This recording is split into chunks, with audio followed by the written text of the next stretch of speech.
بسم اللہ الرحمن الرحیم۔ حاضرین محترم و ناظرین محترم، السلام علیکم۔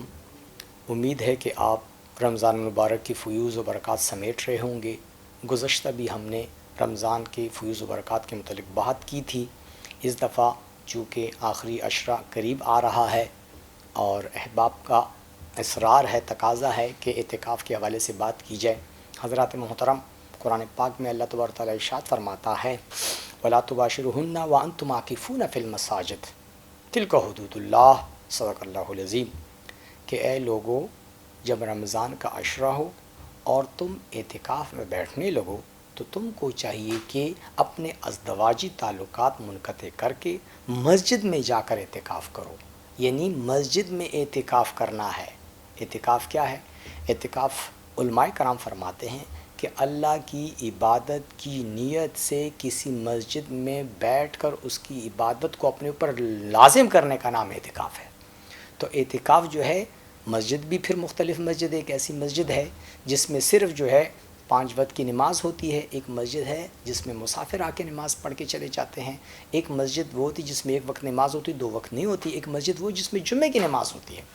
تو زیادہ تر علماء کرام اس پہ اتفاق کرتے ہیں کہ جس میں 5 وقت نماز ہوتی ہے وہ، اور اس سے زیادہ بہتر وہ مسجد جس میں 5 وقت نماز ہونے کے ساتھ جمعے کی نماز جامع مسجد ہو، اس میں جو ہے نا ہوتی ہو، تو اس میں ایک شخص جو ہے اعتکاف کرے۔ نبی مکرم صلی اللہ علیہ وآلہ وسلم کے متعلق جو ہے احادیث مبارک میں آتا ہے کہ نبی مکرم صلی اللہ علیہ وسلم نے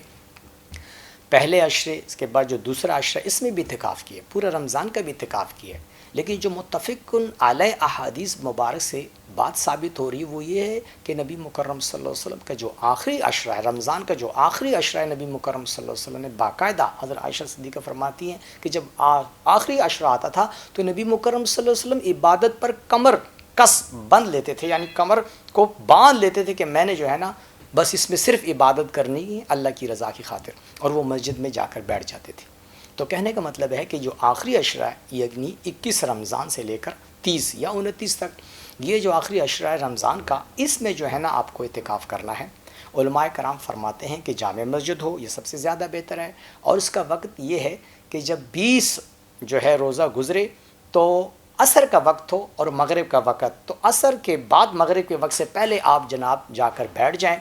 اور مسجد میں جو ہے نا، یعنی ایک بالغ، عاقل، پاک، صاف مسلمان، خواتین بھی کر سکتی ہیں اعتکاف، لیکن اگر ان کو کوئی عوارضات نہ ہو تو ان کے لیے کہا گیا کہ وہ اپنے گھر میں، جہاں آپ اکثر گھروں میں ایک کونا ہوتا ہے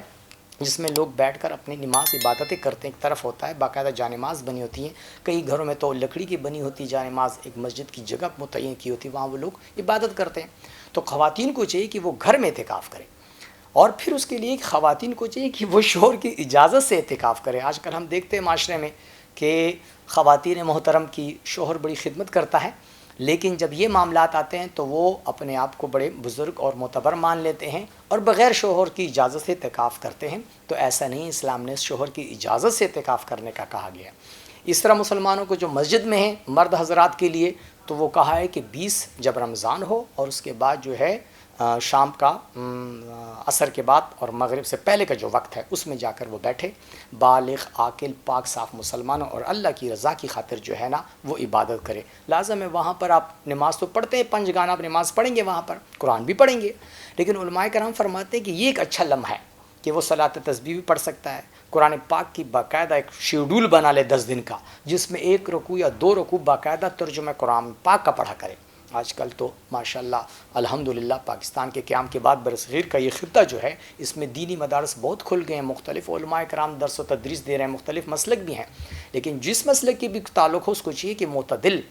جو عالم ہیں ان کا، اس کا قرآن پاک لیں اور اس کا ترجمہ تشریح کے ساتھ، تفسیر کے ساتھ پڑھیں۔ تو یہ ایک بہترین لمحہ ہے ایک انسان کو، جس طرح ایک انسان ایک پروجیکٹ بناتا ہے، ایک چلہ کاٹتا ہے، تو یہ ایک لمحہ اس کو ملتا ہے کہ وہ پورے قرآن پاک کو اس جو عشرہ ہے اس میں پڑھ سکتا ہے، ترجمے کے ساتھ اور تشریح کے ساتھ۔ اس میں نفلی عبادت بھی کی جا سکتی ہے، دینی کتب کا مطالعہ بھی کی جا سکتا ہے۔ مزے کی بات ہے کہ حمد خوانی، اللہ تبارک تعالیٰ کی مناجات بھی کی جا سکتی ہیں۔ کچھ لوگ اعتراض کرتے ہیں کہ نعت شریف نہیں پڑھنی چاہیے، لیکن وہ بات کو نہیں سمجھتے۔ دراصل اللہ تبارک تعالیٰ اور اس کے حبیب اور اس کی کتابیں اور ان کے جو اعمال صالح قرآن و حدیث میں خدا نے لکھے ہیں، بتائیں ہمیں، وہ جتنے بھی سر انجام دیں گے سب کا ثواب ہے۔ آپ نعت خوانی بھی کر سکتے ہیں اور حمد خوانی بھی کر سکتے ہیں۔ نعت خوانی میں نبی مکرم صلی اللہ علیہ وسلم کی تعریف ہوتی ہے، باقاعدہ قرآن پاک میں ارشاد ہے، ان اللہ و ملائکتہ یصلون علی النبی یا ایھا الذین آمنوا صلوا علیہ وسلموا تسلیما، کہ اللہ جب رسول اکرم پر خود درود بھیجتا ہے اور ارشاد فرما رہا ہے کہ اے مومنو تم بھی ان پہ درود بھیجو، تو پھر کیا چیز رہ جاتی ہے کہ ہم اس میں، تو اس کا مطلب ہے کہ جو لوگ مسجدوں میں اللہ تبارک تعالیٰ کی یاد کرتے ہیں، ذکر کرتے ہیں، حمد خوانی کرتے ہیں، وہ اگر نعت خوانی بھی کرتے ہیں تو ان کو جائز ہے، بالکل اجازت ہے، وہ نعت خوانی کر سکتے ہیں۔ حضرات محترم، علماء کرام فرماتے ہیں کہ یہ جب مسجد میں اعتکاف کے لیے بیٹھے گا تو یہ اعتکاف کی نیت کرے گا اور کوشش کرے گا کہ کوئی ایسا کام جو مسجد سے باہر کا ہو نہیں کرے گا، نہ دنیا کی باتیں کرے گا۔ بہت کوئی مسئلہ ہو، جیسے مسجد ہے پنجگانہ نماز کی اور وہاں جمعہ نہیں ہوتا، تو پھر مجبوری ہے اس کی، تو وہ پھر اس اعتکاف ٹوٹے گا نہیں اس کا، وہ نیت سے کہ میں جمعے کی نماز پڑھنے دوسری مسجد جا رہا ہوں، خاموشی سے اپنے چہرے کو درمیانے انداز سے جو ہے نا چھپا کر ملفوف کر کے وہ اس مسجد میں جا کر جمعے کی نماز ادا کرے گا۔ بہت کوئی بڑی حاجت ہو تو اس کے لیے نکلا جا سکتا ہے، جیسے کوئی مریض ہے بہت زیادہ بیمار ہو گیا تو اس کے لیے اگر وہ ڈاکٹر کے پاس جا کے واپس آتا ہے اور کوئی عمل نہیں کرتا تو اس صورت میں جو ہے نا اس کو یہ اجازت ہے، ادروائز مسجد سے باہر نکلنا جائز نہیں ہے۔ مسجد میں بھی آپ دیکھیں وہاں 3-4 حصے بنے ہوتے ہیں، ایک جگہ وضو ہو رہا ہوتا ہے، ایک جگہ استنجا ہو رہا ہوتا ہے، ایک جگہ جو نا لوگ بیٹھے ہوتے ہیں۔ ایک خاص جگہ ہے جس کا نام مسجد ہے، وہ باقاعدہ وقف کی جاتی ہے۔ یہ جو استنجا خانے ہیں یا جو جوتوں کی جگہ یا مسجد کے وہ احاطہ جہاں سجدے نہیں کیا جاتا وہ مسجد نہیں ہے، وہ جگہ جہاں عالم لوگ باقاعدہ قبلے کا رخ متعین کرنے کے بعد ایک دائرہ کھینچ دیتے ہیں اور وقف کر دیتے ہیں کہ یہ ایریا مسجد ہے، اس ایریا میں بیٹھنا ہے اس نے اور اعتکاف کرنا ہے، اور اسی ایریا میں نہیں بیٹھ سکتا۔ تو کہنے کا مطلب یہ ہے کہ اعتکاف متفقن علیہ یہ بات ہے کہ رمضان کے آخری عشرے میں ہوگا، اور مردوں کے لیے ہے کہ وہ مسجد کے جامع مسجد بہتر ہے اس میں اعتکاف کریں، خواتین کے لیے ہے کہ وہ اگر گھر میں اعتکاف کرنا چاہتی ہیں تو شوہر کی اجازت سے وہ گھر میں اعتکاف کر سکتی ہیں۔ اسی طرح پھر وہاں جو عبادت کے ہیں آپ تلاوت بھی کر سکتے ہیں، آپ قرآن خوانی بھی کر سکتے ہیں، آپ نعت خوانی بھی کر سکتے ہیں۔ زیادہ بہتر علماء کرام نے یہ کہا کہ وہ نوافل ادا کرے اور جو ہے ساتھ میں قرآن پاک کا ترجمہ سیکھے۔ حضرات محترم، حدیث مبارک میں بھی اس کا آئی ہے کہ لکل شعین زکوٰۃ، ہر ایک چیز کی ایک زکوٰۃ ہے، اور لبدن زکوٰۃ صوم، کہ بدن کی جو زکوٰۃ ہے وہ روزہ ہے۔ تو اصل میں ہم جب روزہ رکھتے ہیں تو ہم اپنے بدن کی زکوٰۃ دے رہے ہوتے ہیں، تزکیہ قلب و نفس کر رہے ہوتے ہیں،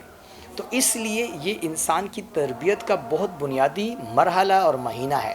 ہمیں چاہیے کہ اس کا لحاظ رکھیں اور باقاعدہ اعتکاف کو جو شرعی تقاضے ہیں ان کے مطابق پورا کریں۔ وما علینا الا البلاغ۔